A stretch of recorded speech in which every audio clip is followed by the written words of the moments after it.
Good afternoon, everyone, and welcome to the Understanding Disproportionality webinar. During today's session, we will be discussing the topic, Addressing Disproportionality, Reflecting on Biases. I am Heather Ngoma, and I am the New Jersey State Coordinator for RAL Mid-Atlantic, and I'll be facilitating today's session. Joining me is my co-host from the New Jersey Department of Education, Dr. Laura Marana, who is the Interim Executive County Superintendent for Middlesex and Mercer Counties, and our presenter, Dr. Patrick Jean-Pierre, the Director of the NYU Technical Assistance Center on Disproportionality. Before we advance with the agenda, I'd like to point out ways to communicate with the webinar team and with each other. In the top right bar, there is a parking lot where you can post questions about the webinar content. In the bottom right is an area where you can ask for help with technical issues.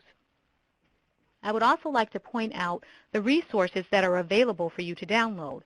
They are located under my picture to the left.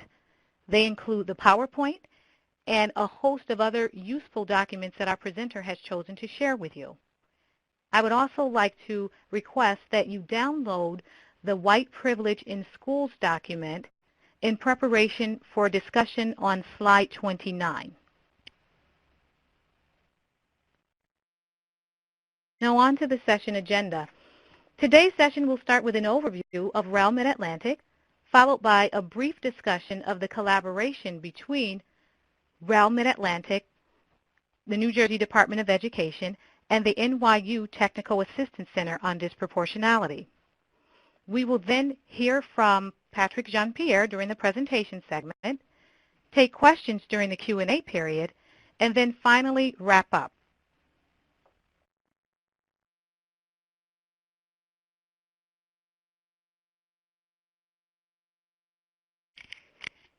Now we are going to meet RAL Mid-Atlantic.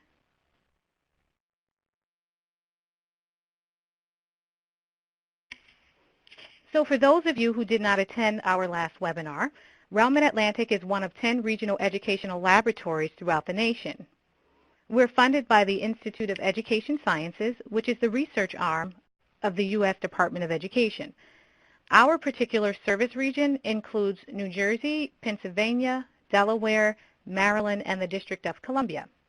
For those of you who are participating from states that I did not mention, I want to point out that you do have a RAL that serves you in your region.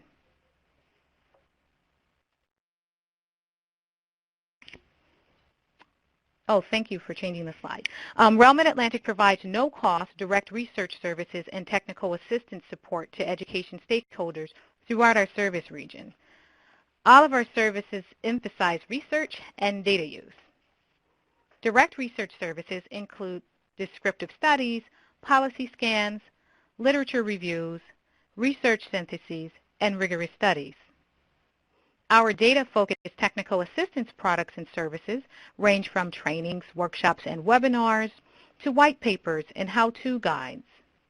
Now that you know a little about RAL Mid-Atlantic, I'd like to turn things over to Laura Marana, who will move us along to the goals of this webinar series and then introduce our presenter, Patrick Jean-Pierre. Laura? Thank you so much. Can you hear me okay? Yes. Okay. Wonderful. Thank you. I'm not in my office, therefore I wanted to be sure that the telephone is working properly. Good morning, maybe good afternoon for some of you. Thank you, Heather, and thank you so much for being a partner in this very important project. It's been such a pleasure certainly working with you. And I also want to thank everyone out there who's participating in today's webinar, or to those who are participating, who participated in the previous webinars. Thank you so much for your continued interest. Clearly, as you can see on the slide in front of you, we have some tremendous opportunity in terms of the webinar series, not only because It has a blend between the theory I am going to say and also the practice, not only in terms of the experts who had been leading the presentations, but also the practitioners who are going to be part of the webinar on April 22nd. So we do hope that you will reserve on your calendar this very fascinating presentation that will be made on April 22nd. One of the things that I will share with you, and I apologize, I was just simply making, okay, I went to the wrong slide, and I do apologize about that. The goals of the webinar series in general have been clearly to focus on the needs of our educators, but more specifically, I would say, is that they are promoting a deeper understanding or insight into equity and disproportionality as an outcome of your participation in the presentations. And obviously, we've been looking at the collection and use of data and the analysis and the next steps, the actionable steps that you are designing at the school and district levels, obviously looking at the identification of root causes as well. And having the deep conversation with staff members and key stakeholders. But also the most fascinating aspect of the webinar series for me, and I am positive for you as well, has been the reflection and the analysis of existing not only policies, beliefs, policies and practices, but obviously guide the work that you do at the district level, and of course relying a great deal on the literature and the research to be able to support our actions once again. I know that I've engaged in self-reflection, and I know that you're doing that out there as well. We all recognize how much deeper, or maybe how much more extensive our knowledge base has become. Therefore, we are becoming better equipped to lead the exploration and work around educational equity and disproportionality in our own schools, districts, and organizations as well. I am so grateful for the opportunity to not only interact with experts, and they truly are, and also the resources that have been made available to all of us. What a wonderful, wonderful way of equipping ourselves with the most amazing tools and effective ways through which we can lead the work that we need to do in our schools. Once again, this amazing training opportunity could not have been actualized without the contribution or the commitment to your professional growth, our professional growth, and the improvement of student learning by the remarkable partnership between REL and the Technical Assistance Center on Disproportionality. I know that I'm deeply appreciative of the efforts, and I certainly see it as a model that could be replicated throughout our country. So thank you so much for everything that you do. So looking ahead and looking at what is sort of ahead of us in terms of the presentation, I can tell you that Dr. Jean-Pierre will delve more deeply into the culturally responsive framework and will draw from the literature on cultural competence and equity. He will share the culturally responsive framework as a multicultural lens for changing systemic practices and policies in our schools. I can share with you a great deal in terms of Dr. Jean-Pierre's expertise in the area. He is leading today's session, and I will share with you just a little bit about what I've learned about him. I can certainly begin by truly sharing with you the fact that his commitment to supporting administrators and all educators for that matter is real, it's authentic, and I see it through the work that he does with school districts. His extensive background and practical experience and overall expertise is in implementing behavioral interventions for at-risk boys. His research interests include school transformation, identity and schooling transformative leadership, intergroup relations, and working with multiple school stakeholders and systemic organizational change in our schools. He is working with schools on a regular basis. He certainly has served as a senior consultant to various departments of education on this topic as well. And he continues to be an advocate for our educators and kids in terms of providing access and high-quality teaching and opportunities that will guarantee their success. So we are thrilled to have with us this morning Dr. Jean-Pierre, who will be leading today's webinar. So without any further delay, let me introduce to you Dr. Patrick Jean-Pierre. Patrick, are you there? Yes, I'm here. Thank you. Thank you, Laura. Welcome, everyone. Thank you for joining us today. As Laura expressed, it's going to really be a reflective process. Overall, the goal today will be to engage in key activities that you can use to begin to examine and understand how biases develop. And I want you to understand that some of these activities that you will engage in can often go for hours. But today we're going to try to implement them in seconds and minutes. So feel free to hold your questions at the end so I can respond to anything that you need me to further expand on. So oftentimes, most people often want to know in schools, where do biases come from and how might they inform our decisions or the work we do in schools? And I like to ask them to follow up with the question that how do us, or how are we informed by our beliefs? And what I want to say and how I want to start this presentation is to remind us that every belief is a bias. And I'm going to say it again, every belief is a bias. Because our beliefs are our default thinking. And those often become biases over time, unintentionally and unconsciously. So as we go through the presentation today, there are going to be three recurring components that will happen. One, we will initially engage in an activity. And again, the activities will occur for seconds, but these are activities you can spend hours with your staff on. Two, then I will explain a concept that is related to that key activity. And then third, I will share a culturally responsive structure that can begin to support you with your continued efforts to put biases in check.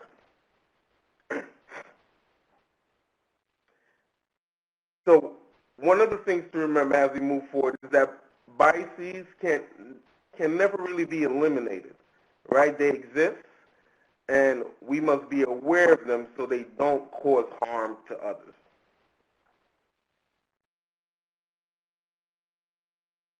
So just briefly, a little bit about the work that we do in general. So the Technical Assistance Center works systemically to transform schools through an equity-based root cause analysis. We help schools to really shift their beliefs, policies, and practices to support schools and to support their students and families. We also help them to acquire a culturally responsive approach that helps them to be sustainable over time in addressing all issues that may emerge with their students. Secondly, we are also funded by the New York State Department of Education, who has taken the lead in addressing disproportionality the last several years. And this is our third cycle. Thirdly, we work with about 16 to 20 districts directly.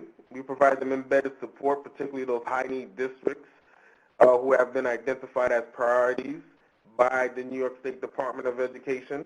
We often stay with districts for a minimum of 2 years, but we'll stay longer depending on the need. We also have regional professional development and technical assistance that we provide to hundreds of districts within particular regions, from New York City to the capital region in Albany, all the way up in Buffalo as well. So I want to begin with a question.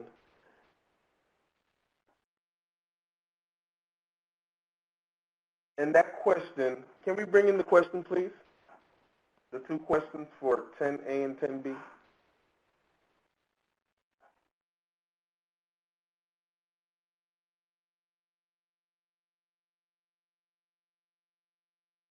So for those participants online, I would like you to do two things to me. First, I want you to list the type of people, places, and things you often engage with. Then once you've done that, I also want you to also, based on that list, I want you to answer, do you believe you have a lot in common with your students and families that you serve? So I'll give you about a minute or two to complete that. So again, first list the type of people, places, and things you often engage with. And then answer, based on the list, do you believe you have a lot in common with the students and families you serve?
So great. So I'm going to move forward, and I'm looking at some of the responses. So we engage with neighboring businesses, several Muslim students, school leadership teams, students, peers, and families. And those are some great responses. What I was hoping to glean from was really to understand what are some of the, I should have said personally you as a person, what are some of the people, places, and things that you engage with? So a lot of these responses were based on work, which is great. So we engage with a lot of different populations related to the work that we do in schools. And when I look at the poll, it seems like about 55% feel that they have a lot in common with their students and families that they serve, and about 44% don't feel like they have a lot in common with the students and families they serve. And oftentimes, the reason why I like to start with this question is because to begin to help us to think about some of the things we might not be aware of. So, for example, if you have a tendency to gravitate towards smells, right? That is something around the people that you engage with. If you like to go to church, some people mention church. Those are the places you like to go. If you like to read, some people like to read. That's an activity or thing that you like to do. And it's always important to think about how much do those things match the experiences of our students and families. Because all of them inform our beliefs. So just to say a little bit about our objective, we can remove the question in the poll. As we explore our beliefs today, I want us to remember that a belief is defined by an idea or principle which we judge to be true, something we judge to be true. And a bias is a tendency, right? It's just a tendency. And a tendency is an inclination toward a particular characteristic or type of behavior. And that tendency leads to an inclination, right? An inclination is a person's natural tendency or urge to act or feel a particular way based on their disposition or propensity. So as an educator, for example, if my belief is that males should be punished harshly when they fight so that their behavior improves, what will follow that is a policy, right? I will put in place a policy or a structure that I'm biased towards, that's biased towards punitive approaches and that actually impact males. And again, remember, this is being done unintentionally. It just starts with a belief. And therefore, my tendency will be more likely to immediately, for example, call security officers if a fight occurs between males. And then what follows that is, let's say, a day of suspension, 5 days of suspension, or maybe 10 days. And as a result, even when the outcomes, right, since this becomes an inclination, even when the outcomes show that the punitive approach does not work, but because it's my natural tendency, a natural disposition that I'm comfortable with as an educator, I don't look for another alternative. And those are the ways our disproportionality continues to be perpetuated.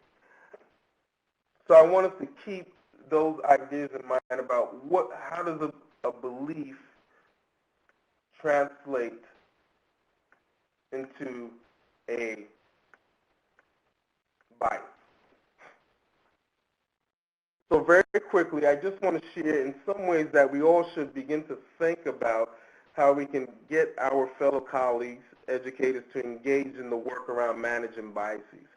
So one of the principles is to always embrace differences and not to tolerate them. Because when you tolerate, you actually don't accept the difference. And no one wants to be tolerated. Think about high expectations for everyone. So everyone's ideas are valuable, including their principles are also valuable and can contribute to our experience. When we think about protective factors, acknowledge the differences and understand differences so that we can engage biases so we can become protective factors. When we don't engage biases, actually we become a risk factor to someone else. Think about how we can begin to adapt our systems so they can be more responsive, right? So that we can manage biases and make sure that everything that we're currently doing, we need to understand that it's not going to work for our students every year, because our students change and they evolve and they become different people from time to time. And also think about relationships. And what I mean about thinking about relationships, try to engage unfamiliar relationships. Try to engage people we often don't engage with if we want to begin to manage our biases. And continually, in terms of emotional intelligence, organizational learning, and reflection, continually to be aware of our emotions. Since every bias has a feeling. Every bias has a feeling connected to it. Whether I like or dislike something, whether I appreciate something or don't appreciate it, there's always a feeling, an emotion, something that's always connected to a bias. And remember, you can never fully learn about all your biases. It's ongoing. The more you interact and have relationships with different people, you'll learn that you have different biases.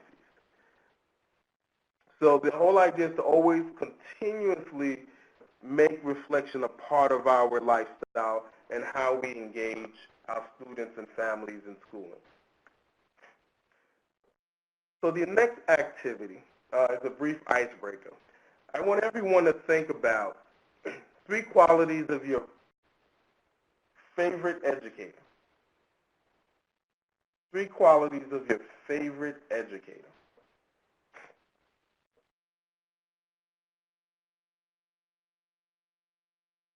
Please begin to list some of them.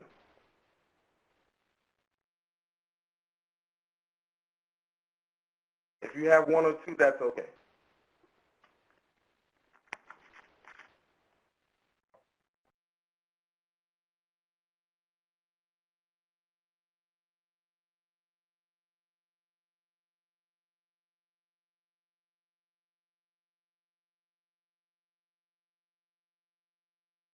I see caring, patient, concerned, open, disciplined, engaging, funny, loving,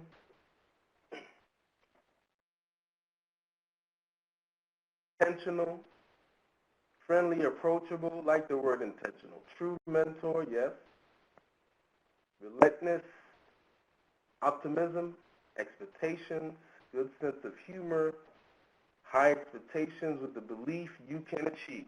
Wow. This is absolutely a wonderful group. So I'm going to stop us there because we're getting a lot of wonderful comments. And one of the reasons of doing this activity is for us to begin to understand how do we understand teaching and learning.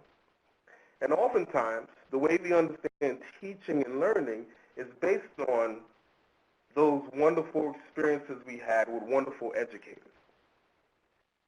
And as I see all the things that you're listing, it's always connected to relationships, the high quality of the instruction you received was rigorous, and a lot around relevance, right? Educators creating relevance. I didn't see math, I didn't see science, I didn't see English, which is very interesting. So remember, we all define also relationship rigor and relevance differently. So even at a basic level, right, our belief around what good teaching and learning looks like also can become a bias, right? So a bias doesn't necessarily need to be negative or positive, but it's important to understand that just our belief about anything becomes a bias. Because if you think about it, if we believe the way we were taught or the way we learned with Ms. Brown in the 3rd grade, like I would, I may fall short of really engaging all my students in the year 2016 in the 3rd grade. Because when I went to 3rd grade, the experience was very different from the experience 3rd graders are having today. So even at that basic level, we must think about what are our beliefs about teaching and learning and what it should look like.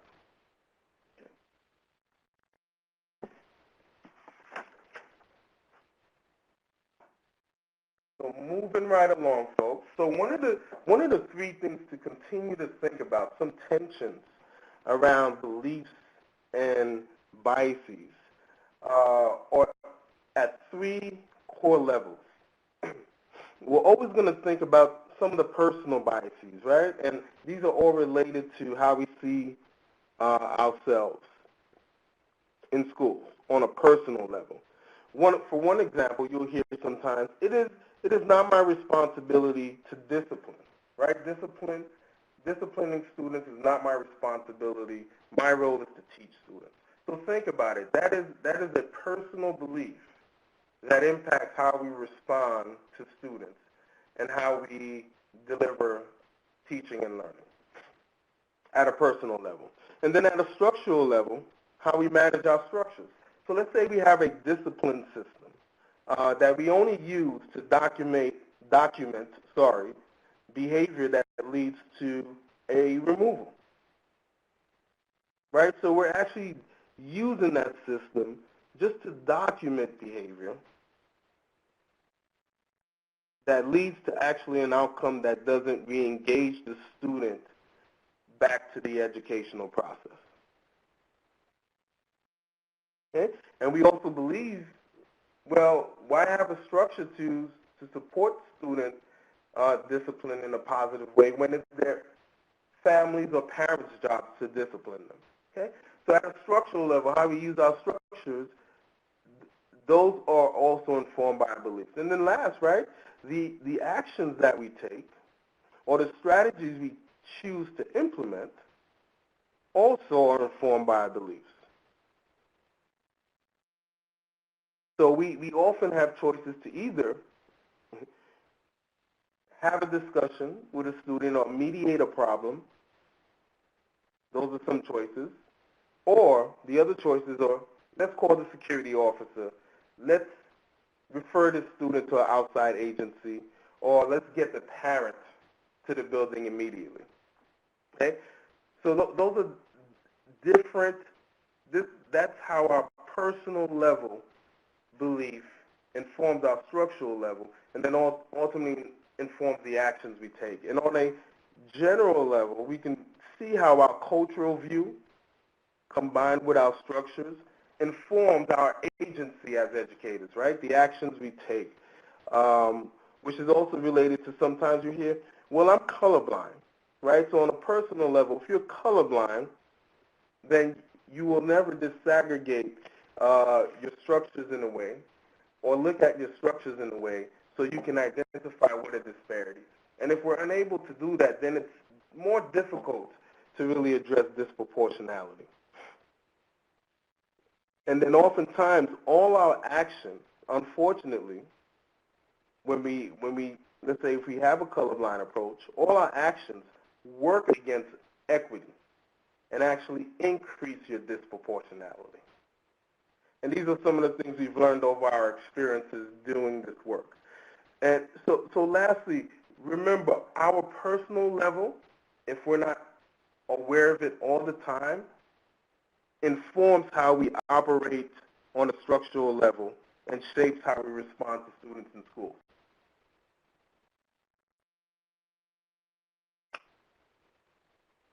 Okay? So everyone, just please take about 30 seconds to read through those key questions listed on the slide for our personal level tension, our structural level tension, and our strategies level tension. Just take 60 seconds to reflect on those questions and jot down any immediate thoughts you have. 60 seconds. And I want you to use these questions as I have further conversations with you through this presentation, to use those questions just to reflect.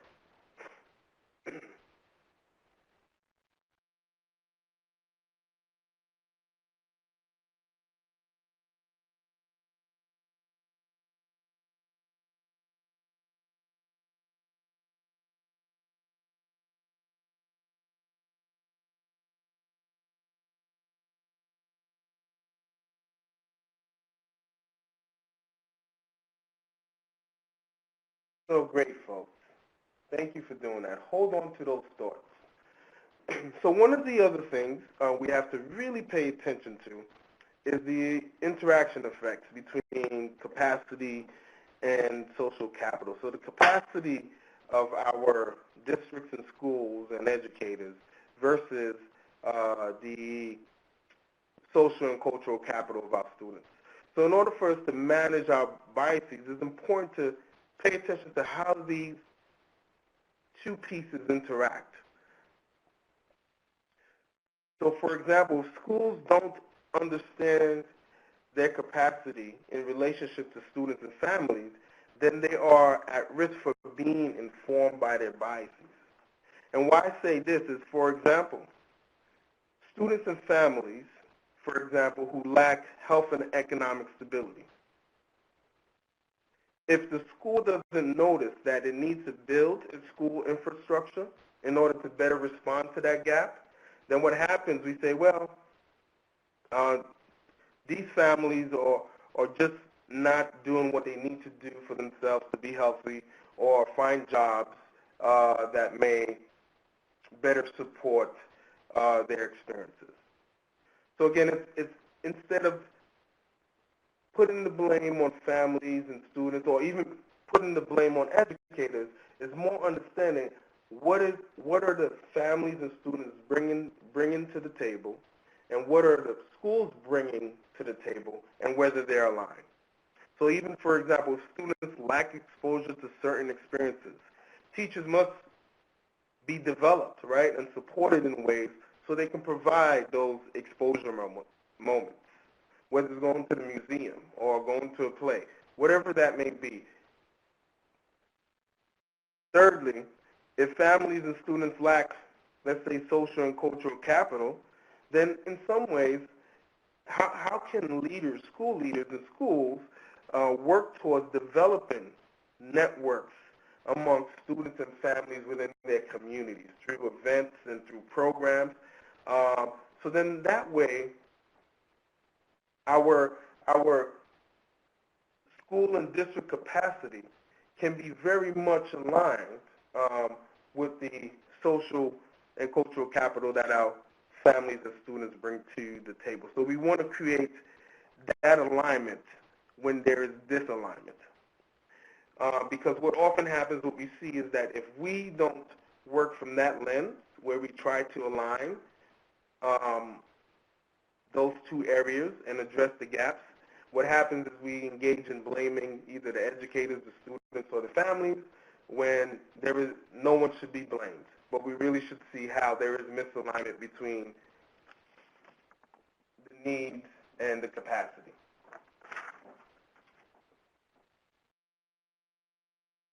So moving right along, very quickly, can we throw out that question for slide 16?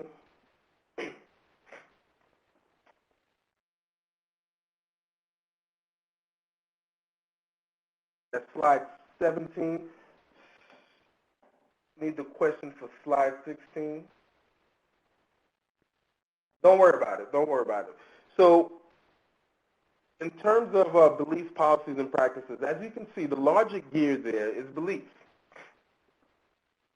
And beliefs inform our policies. And our policies shape our practices.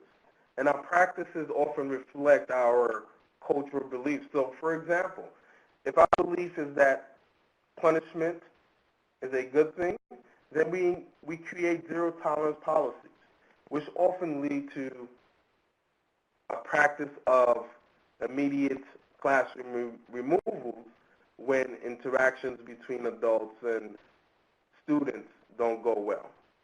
So what we must do in order to address this proportionality, we must always shift the beliefs to truly impact policy and practice. So I know we all started to go into the poll already, which is wonderful. So the poll says, how often do you have conversations about race and differences in your educational setting? So please, those who have not yet answered, please participate.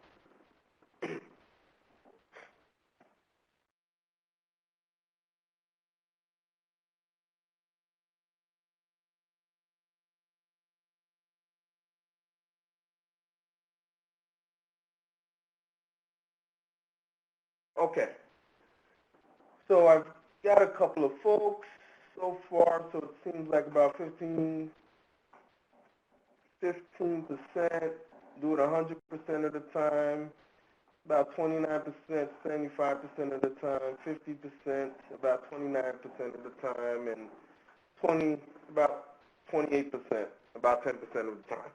And the reason I asked this question, my colleagues, is because in order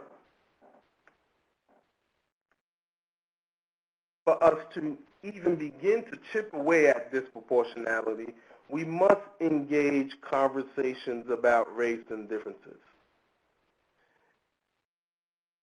And remember, in order to engage our biases and explore beliefs, that you have to be willing to explore differences, particularly how differences are defined in the American context. So if you're not having much conversations about race and differences, it will be that much harder to begin to address disproportionality. So moving right along, today I'm going to share with you several concepts that will be related to different activities.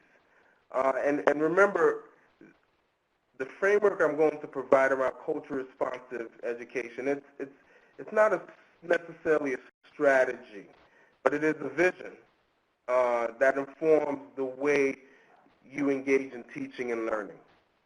What we must consider in terms of culture responsive education is always the lived experiences of our students, and how can we begin to change beliefs, policies, and practices in our schools and districts in order to meet the needs of students and families based on their experiences. So with the first concept, just a brief understanding of how I want you to take it up. When you think about culture, I want you to think about your worldview.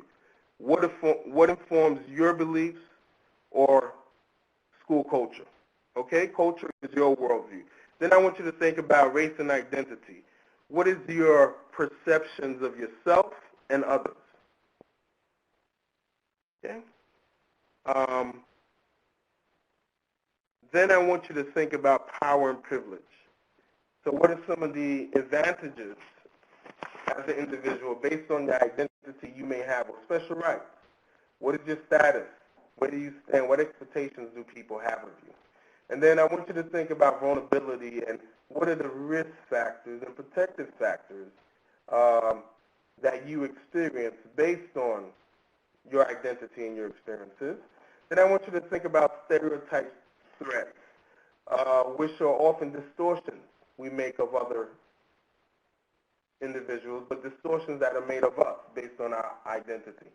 And then last, I want you to think about microaggressions. And microaggressions are usually racial slights or derogatory terms that are used as a compliment, but they are really hurtful and can cause harm to others.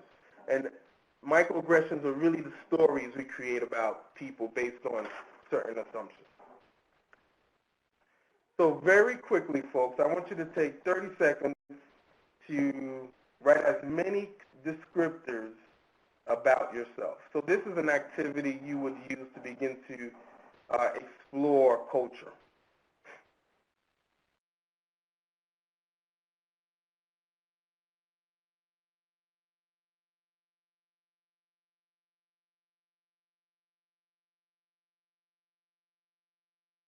Please type in a couple of descriptors so I can see that you all are working on it so I can follow up.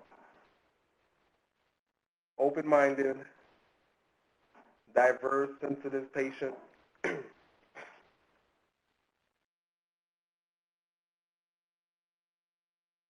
Bold, positive, black, non-African American, intelligent, inquisitive, white, female, middle class. I'm a black woman, southern, sensitive, goofy, kind, understanding.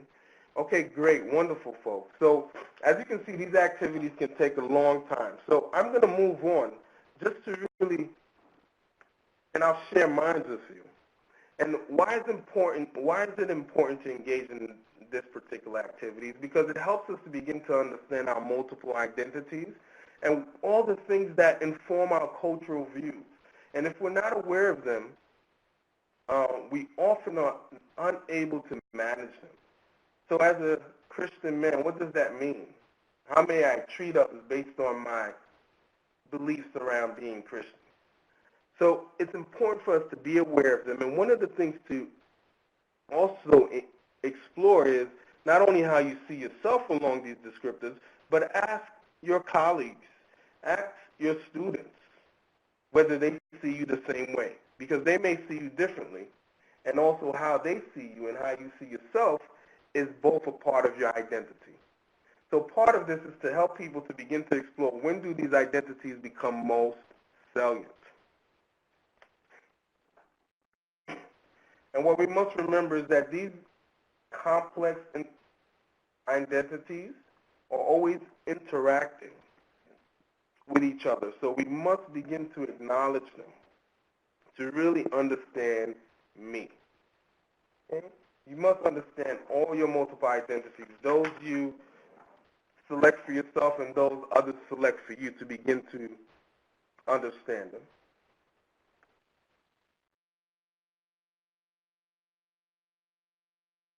So, folks, I'm moving slightly a little faster. So as we set the context, so when we think about culture, our worldview, right, culture really shapes our beliefs. So one of the things school leaders have to think about is how does their personal beliefs shape their school culture? Because what happens is that we have to remember that sometimes cultural beliefs can either preserve and validate students, or they can hinder and devalue students and families. So we have to keep our culture views and worldview in check in order to be better supportive to students and families at different times. And then we must really begin to think about what is the structure we have in place to continually to engage and explore culture. And one of the places to begin to do that is at the curriculum level. So making sure that our curriculum goes beyond the surface level, where it's food, fashion, and festivities, which is often, right, folks, based on assumptions, what we eat, what we wear, and the parties we go to. People assume that those things define us. But oftentimes, for all of us, they don't always tell the whole story. And how do we create a curriculum? So this is the structures you need to think about. How do we create a curriculum that goes beyond the transactional level, right, where we just focus on monthly heritage celebrations, whether it's Black History Month, Latino History Month, Women's History Month? How do we go beyond that and go to the integration, where everything is well incorporated into our lesson plans and how we teach in order to create relevance? But even sometimes that doesn't get us to the point of really allowing all cultural experiences to coexist. The level we have to all strive for, and is always a work in progress, is the social change piece. How does our curriculum begin to shift relationships, begin to shift how people think about the world so that they all can coexist as different cultures to begin to learn and engage in teaching, but most importantly, to reduce disproportionality. So we have to look at our curriculum. Very quickly, the next activity here, my friends, is an activity where I want you to ask yourselves, I want you to think about the earliest race-related memory you had.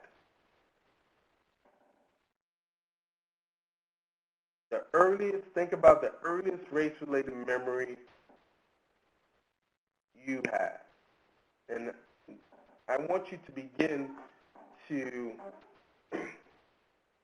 think about what was that experience like. How did you come to understand what happened? And you'll see in the poll, I'm asking you a couple of questions. So the experience that you identified, how did it later inform how you perceive race relations in the future? Or did it later inform that? Second, I often make an effort to discuss this experience all the time. So how often do you discuss that particular experience with others? And then third, how often do you understand how it impacts your thoughts, feelings, and behaviors when you interact with others?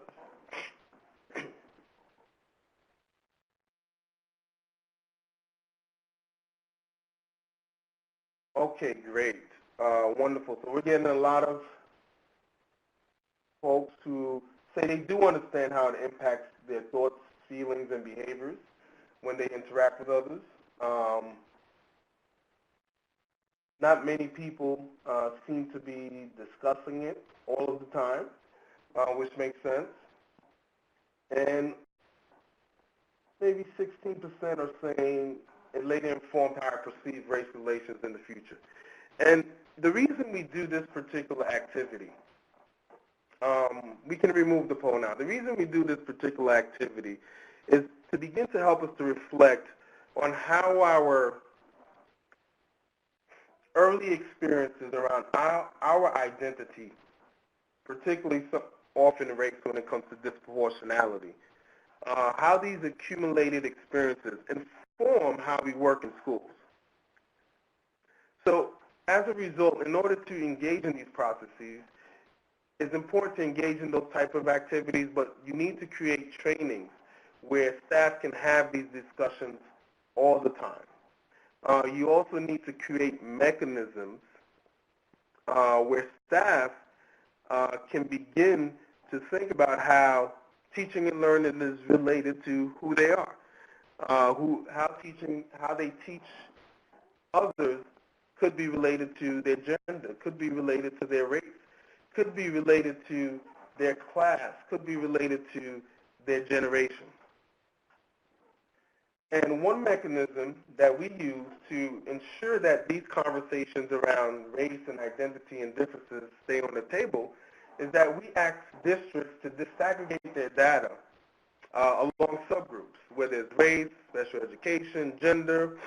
We're also asking districts to begin to disaggregate your data along ethnicity if your racial group is very homogeneous. And this begins to keep the conversation about differences in race and identity on the table, because you're disaggregating your data and you're thinking about subgroups. So we ask that this type of a structure, in addition to looking at your curriculum, that you disaggregate your data. You disaggregate your data system by subgroups, because it often helps you to begin to see all the disparities along disproportionality. And then along with that, you have to monitor it monthly, and then you have to get a team that really collectively works to look at the data, who bring different perspectives to the analysis of the data, and make sure you have tools in place to support that process. So ultimately, we want to keep the discussions about the elephants on the room on the table. So by disaggregating your data, that's the first step in rejecting colorblindness. And that's the first step in really beginning to understand how sometimes, if we don't have those discussions, we may begin to hinder the ability of others to be successful in school.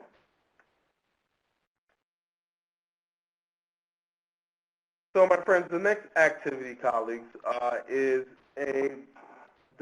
hopefully everyone has their school privilege article opened up or right by your next window so you can pull it up. What I would like everyone to do is to pull up the White Privilege in Schools article. And there are 12 bullets on that article. And I just want you very quickly, just reflect. Just reflect on how those 12 different bullets relate to you as a person, your family, your children, your cousins, your uncles and aunts, your experiences. So don't think about the students. I just want you to think about how those 12 bullets relate to you. Don't read through the whole article. We don't have that time, but just look at the key bullets that are embedded in the article. And yes, let me get that poll, please.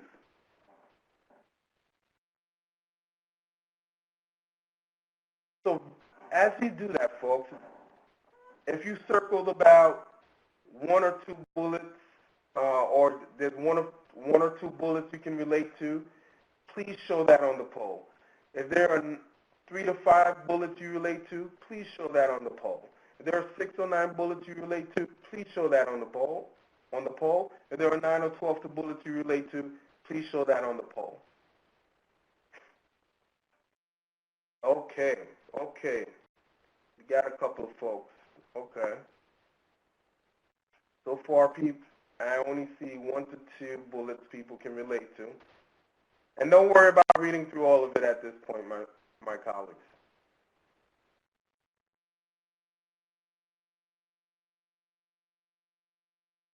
So again, 1 to 2 bullets for some people, 9 to 12 for others. So remove the poll.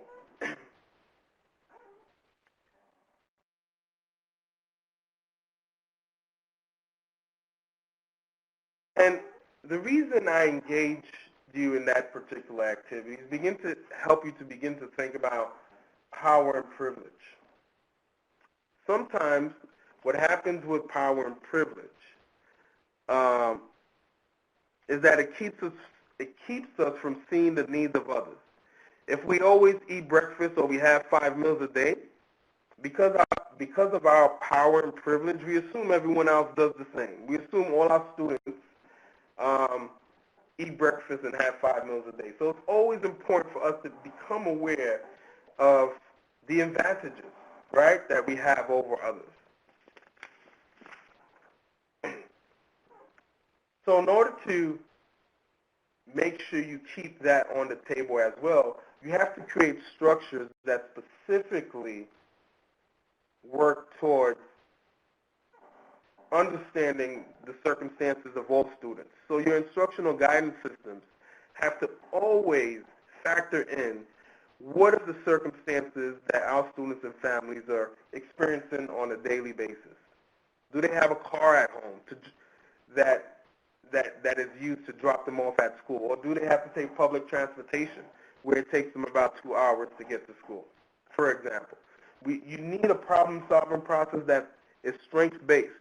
So we're always focusing on what we can leverage from students and families, and we're not focused on their deficits and what they don't have, okay? Because if we're focused on their deficits, then that means we're totally unaware of our own privilege and power, okay? So we need to create a process that allows us to focus on their strengths. And our role is really to give them an advantage, right? The advantage that we have. We need to now give it to them by building not only our capacity, but building their capacity and becoming a greater resource to our students and families. Okay? And oftentimes, if you look at school structures, it's designed in this particular way. So the teacher starts, reports it, and then they report it to the pre-referral team, then we work on the student. That's a deficit approach, okay? Because we assume that it's the student that needs to be fixed. So a strength-based approach says, let's start with the referral team, let's provide the teacher with the development, the strategies, the support that they need, and then let's look how we can get the student to begin to respond to the structures and interventions we're putting in place. Also, what's important to begin to look at is also your disciplinary process, just to begin to reflect on it. Because if you have a disciplinary process that has beliefs and policies and practices embedded that contribute to this disparities, you will need to shift it.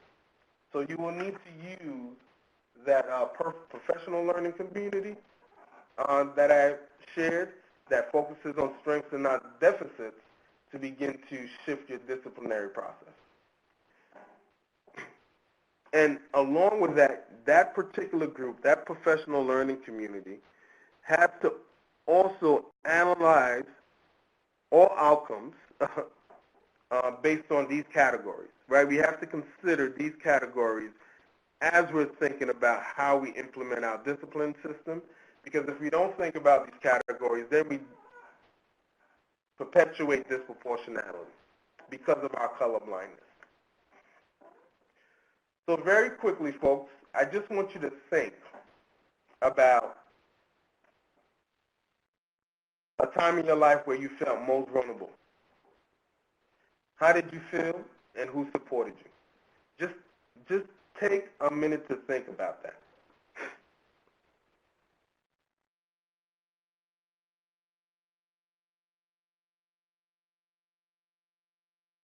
Okay, and this particular activity is very important to begin to think about vulnerability, because this is how vulnerability is connected to power and privilege. When we don't acknowledge our privileges to some extent, it will be very difficult for us to begin to understand how others, how students and our families are vulnerable. So for example, if I don't realize my privilege, right, as the speaker who's a male, then I can never support the vulnerabilities that only females are likely to experience. Okay, so as a male, if I don't understand the privileges I have as a male, in the context of America, I am unable to ever be supportive to females and the vulnerabilities that they experience. So it's important for us to hold on to our privileges so we can understand vulnerability. And then vulnerability deals a lot with risk and protective factors. So what we want to do at schools, we want to become those protective factors. We want to make sure that we put programming in place that support our students and not put punitive approaches in place that put them at risk. And we must remember that people are only vulnerable because they are put at risk. There is no such thing as at-risk students or at-risk people. Becoming at risk is not intrinsic. People are actually put at risk by something externally. Okay? Just hold on to that thought. So in order to become protective factors, we have to understand students and family and their real experiences. And then we have to be able to relate to them and their experiences. Relate.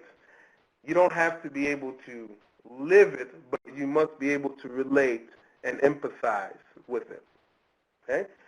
And then we must value the diversity families and students bring. In order for us to design interventions based on their needs and culture. If we can't understand families, we can't relate to them, we can't value what they bring to the table, it will be impossible for any intervention you put in place to actually work. Okay? So what we want to do, as you see in this next slide, we want to ensure that our system is designed in a way where the elephant, the monkey, the bird, the fish, the dog or the fox, and the seal can all climb that tree. And the only way we can get all of them to climb that tree is if we understand their different circumstances, right? If we understand their different circumstances, so we can provide the right tool so that they all can climb the tree. And oftentimes what you will see when there's a high level of vulnerability for students and even adults, right? The best indication is that you will see that all your tier 2 interventions are being exhausted. And when you see that happening, you can assume that there are not many protective factors for students on Tier 1. You can assume, and remember this is an assumption, that there is a deficit mindset occurring at Tier 1. You can also begin to assume that a lot of students are being put at risk. So you never want to see your Tier 2 larger or being used more extensively than your Tier 1. As this says, in RTI and PBIS, any tier is only as good as the tier below it. So that was vulnerability. So in this next activity, I want you to think about all these categories. And very quickly, think about what are the references, what are the messages that come to mind when you see all of these categories? What do they often represent? Just list them just very quickly. Whatever you can get to it.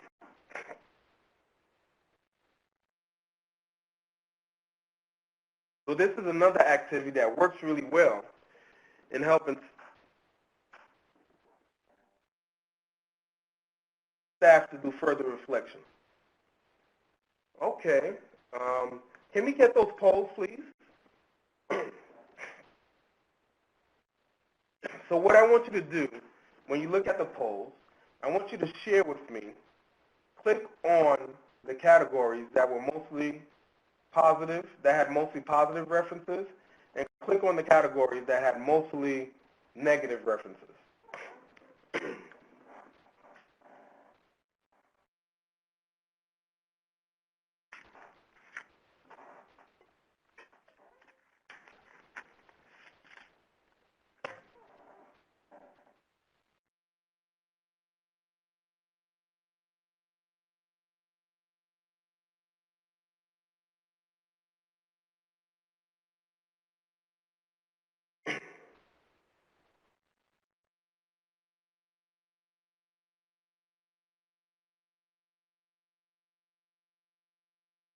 Okay, everyone.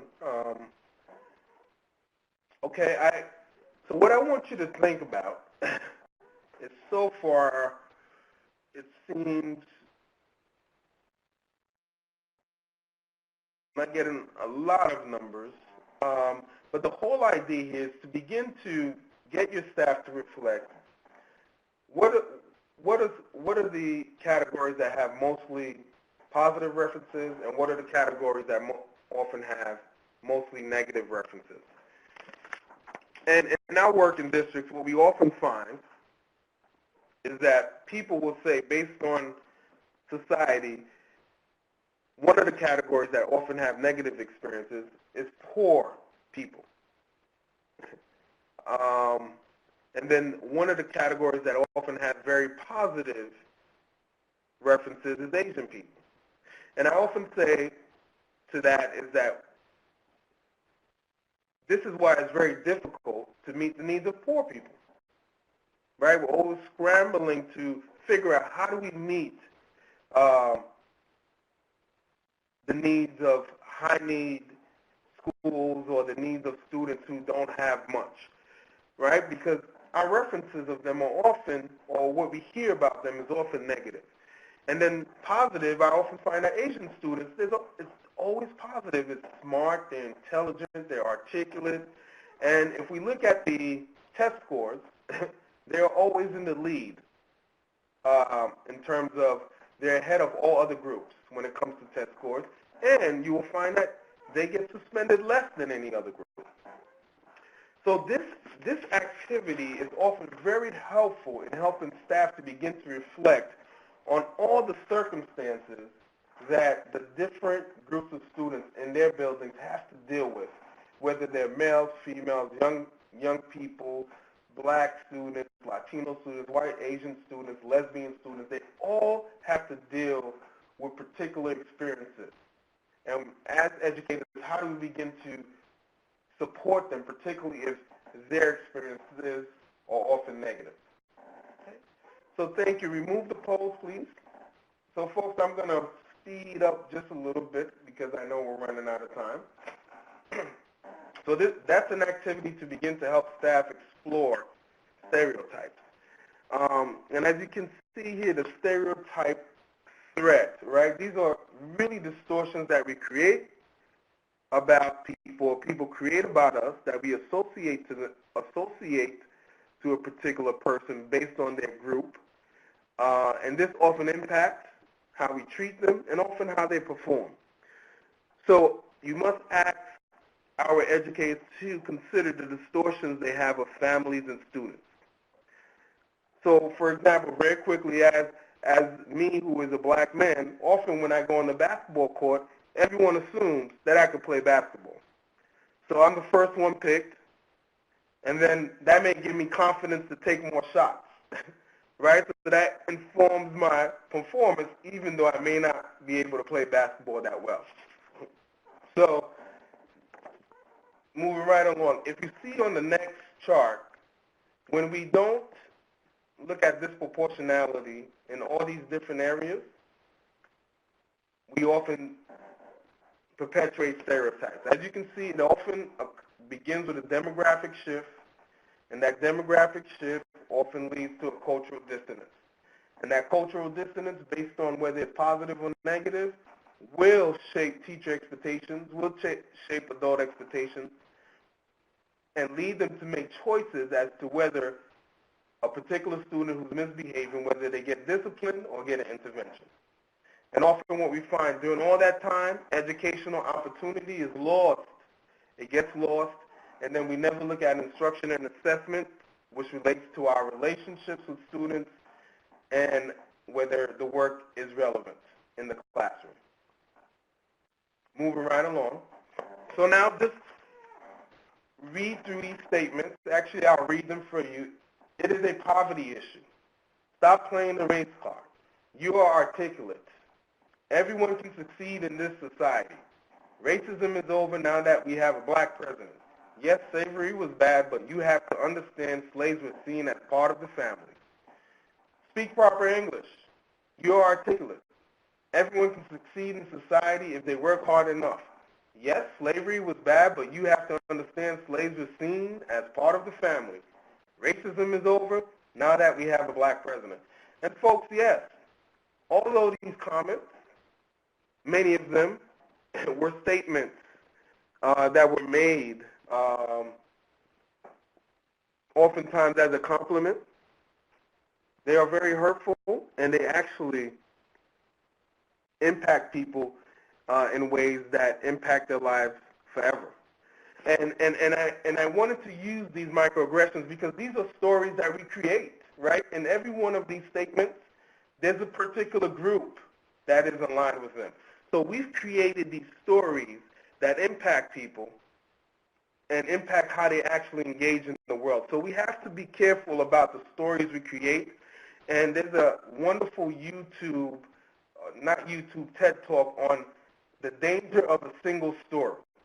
So we have to be careful about our microaggressions, which sometimes are just a single story, and we don't have the whole story. Okay, so that's another thing to get our staff to reflect on, those statements, those microaggressions. So we have gone through most of the comments and moving very quickly in order for us to really begin to address this issue around disproportionality and become more culturally responsive. Race no longer has to be a taboo. We have to talk about it every day and daily, right? We have to reframe it and have race become something positive and not negative. We have to also believe there's no meritocracy, right? We have to embrace our privileges. Know that not everyone starts at the same place, so how do we support them and provide them with the tools so they can still be as successful as everyone else? And then we have to embrace our prejudices and our biases. You can't eliminate your biases, but what you can do is become aware of them and manage them in a way that creates supportive outcomes and not harmful outcomes. But in order to do that, you have to create networks and support systems and bring different people together to create partnerships to address disproportionality as a whole. So you have to create partnerships. It doesn't work without a network. Then last, you have to remove the barriers to equity. You have to provide everyone the same tools to reach high goals. And then lastly, folks, in order to sustain cultural responsiveness over time, you have to work on integrating the lived experiences of students in everything you do. It has to be part of your vision. It has to be your vision and how you do business and how you do work. But it requires that you shift your beliefs, policies, and practices. And in order to shift beliefs, policies, and practices, you have to know yourself. It boils down to that. Yourself personally, structurally, and strategically. And lastly, recognition of one's own cultural lens and biases. Remember, knowing your worldview, knowing your culture, knowledge of students' cultural backgrounds, knowing what multiple identities are, the multiple identities of your students based on race and identity in general. Awareness of the broader social, economic, and political context. Understand the impact of stereotypes, threat, and microaggressions on students and families. And then ability and willingness to use appropriate management strategies.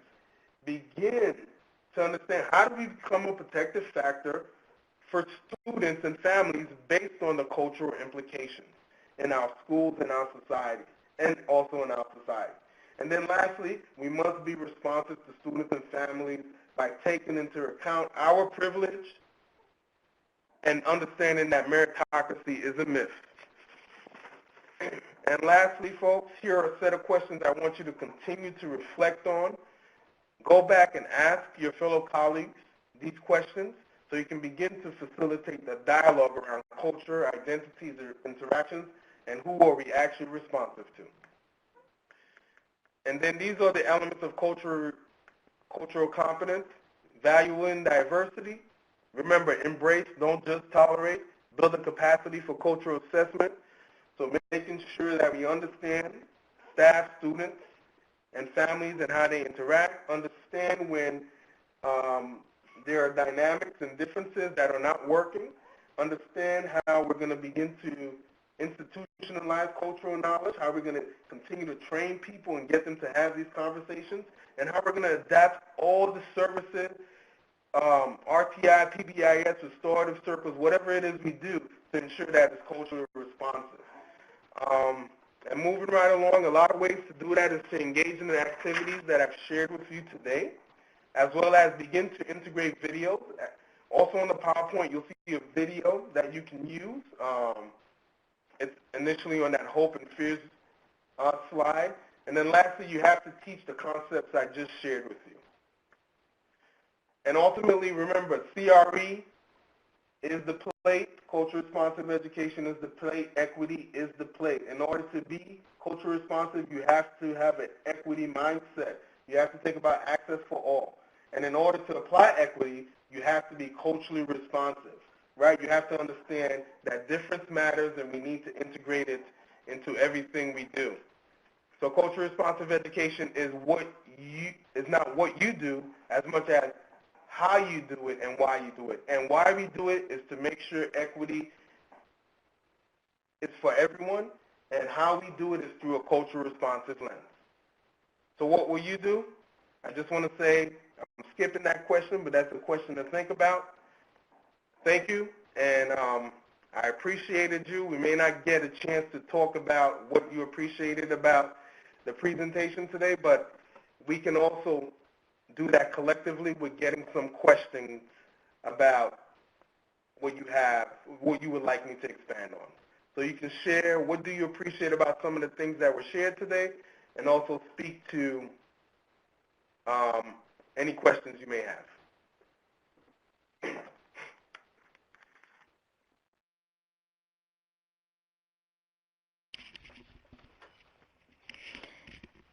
Thank you so much, everyone, for your engagement throughout the session.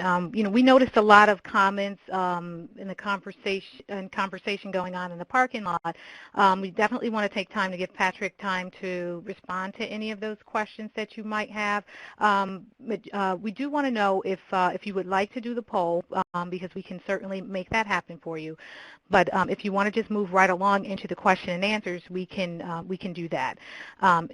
I want to point out, too, that we did take notice that some questions were submitted at the time of registration. And if you feel like your question was not addressed during Patrick's presentation, definitely feel free to submit it.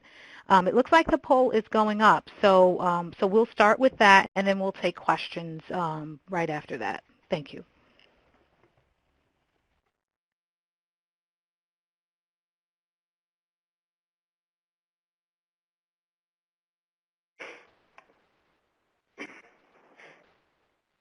All right, we got openness. I appreciate the focus on cultural responsiveness, interaction, examples of microaggressions,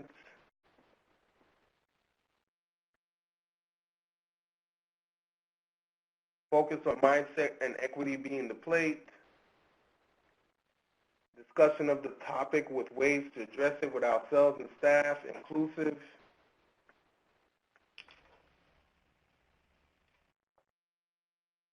I appreciate the idea and the explanation that privilege is not something, I didn't get to read all of that before it changed, so forgive me.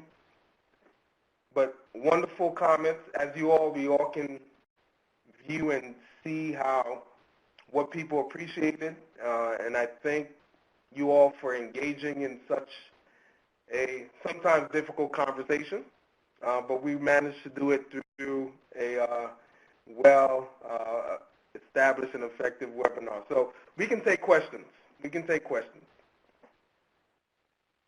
Okay, I'm going to post one, Patrick, that came in during the registration period. It comes from Rosie Zeckler and Christina Wolf. They had similar questions, wondering what is the best way to bring up this topic as a training session or as a school professional development. So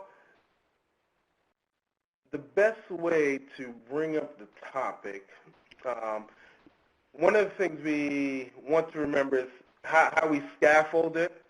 So it's always important to have people bring up this conversation initially in settings or environments in their school building or classroom where they feel comfortable. And then to integrate those conversations into not only specific training sessions, but in the conversations we have when we're in our problem-solving teams, our professional learning communities, when we're hiring individuals in districts or schools. We have to try our best to integrate these conversations so they don't become another thing. But a way to start it initially is to provide people with some readings and discuss the readings, and also to continue to just have the conversation in every important decision that's being made in the school and the district. To always think about what the cultural implications are so it becomes a part of the culture. But the professional development is always important to do in a training session or a summer program, but make sure that it's the groups are not too large, but they're a good size where you can get different perspectives and different ideas, but people will be comfortable to engage and have a constructive conversation. Okay, great. We're still waiting for more questions. Okay, actually there's one there from TJ Medina. It looks like Mississippi and North Carolina have recently passed anti-LGBT laws, and they're wondering where do they go with that? Yeah.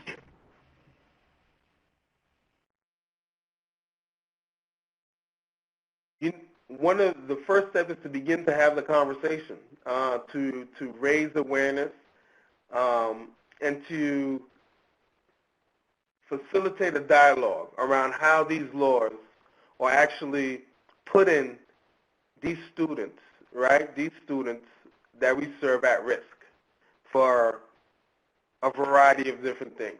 So I think it's beginning to have the dialogue in our schools and our districts, and beginning to help educators understand that whatever's happening outside of the school will eventually trickle in. So how do we be preventive and engage it head on before it actually has a great impact within our school culture? Okay, great. Tiffin Carter has a question about removing our biases when they're already formed. How does that happen, if at all? So remember, you will never remove your biases, right? Your biases are, it's a part of your belief system. It's how we ensure that our beliefs that at a basic level become biases don't create harm for others.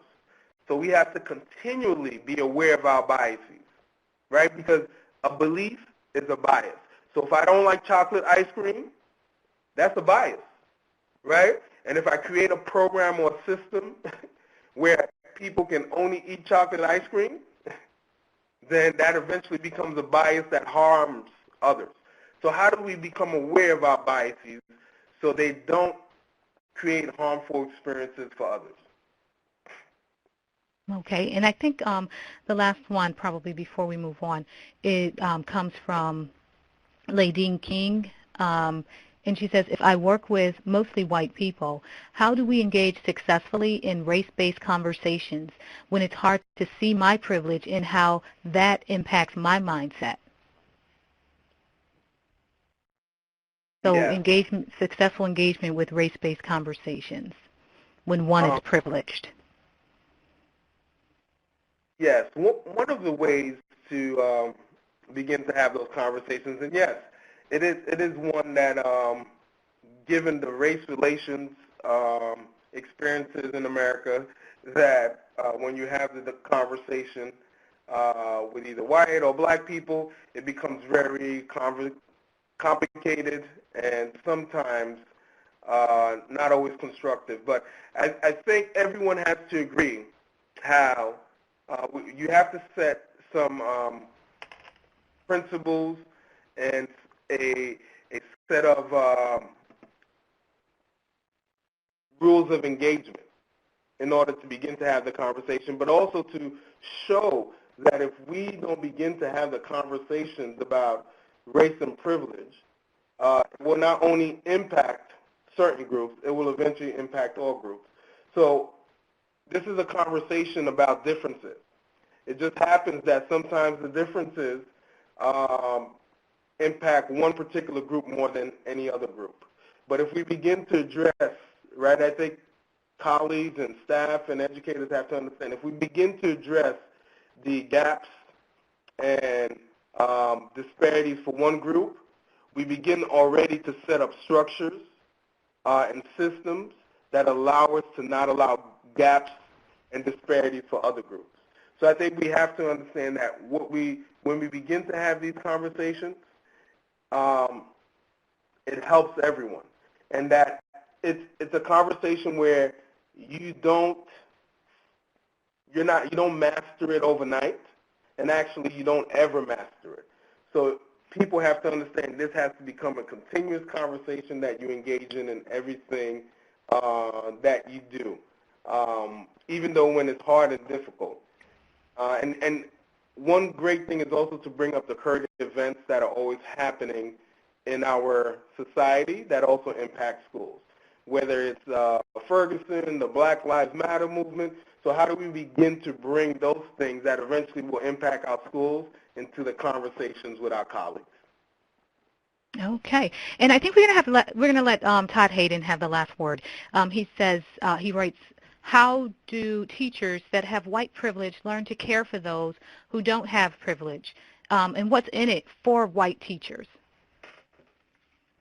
Wow, that's a good question. So as I mentioned earlier, one of the things to become aware of our privileges, we have to get a better understanding of ourselves and our advantages and the things in the world that come to us without us really working a whole lot from them. Okay? So we have to continually reflect on who we are and our identities and how our identities put us at an advantage over others. Like I said earlier, as a male, I have to consider that I'm a male because sometimes that put me at an advantage over female. And then what's in it for me, the thing that's in it for me is that I then live in a world, right, whether it's a white teacher or anyone, you then live in a world where everyone across differences and race groups can connect and can build a community where there is constructive engagement and support of each other. But if we don't do that, if we don't see our privileges, if we don't support others who don't have privileges, what often happens over time, we're in conflict with those same individuals that we were unable to see that they lack the privilege that we often have without having to work for it. Okay, Patrick, thank you so very much for leading a highly stimulating conversation that I think about how we started a number of weeks ago with the definition of equity and disproportionality and trying to understand this complex issue in a way. Today, you further sort of solidify the fact that it is a complex issue, but at the same time, I think about the framework that you introduced to us today and the background knowledge that we have, as well as the information that we have gathered from the webinars on 1 and 2, and how they are building our capacity to be able to lead those very tough and yet very important conversations in our schools. So I certainly thank you. It was a wonderful presentation once again. And just looking ahead, we look forward to seeing everyone, or seeing virtually, everyone on April 22nd when we will be showcasing a panel of practitioners comprised of superintendents and principals. What a wonderful way to hear from those who are out there in the field, showcasing and talking about the strategies that they have put into place to create this systemic approach to addressing equity and disproportionality. So we thank you so very much for participating in today's webinar, and I know that you will take advantage of the amazing resources that are afforded to you through this, through your participation. And just wanted to remind you once again that the recording of webinar 1 is available. We posted the link, and please take advantage. And of course, have a wonderful, wonderful weekend. Heather? Thanks again, Laura. So finally, we're always interested in knowing if the session met your needs. We'd like any suggestions that you might have so that we can better serve you. So please provide us with your feedback when prompted. Once again, we'd like to thank all of our session participants and thank you, our presenter, Dr. Patrick Jean-Pierre. Have a good day, everyone, and we hope that you'll join us for the next webinar in the series.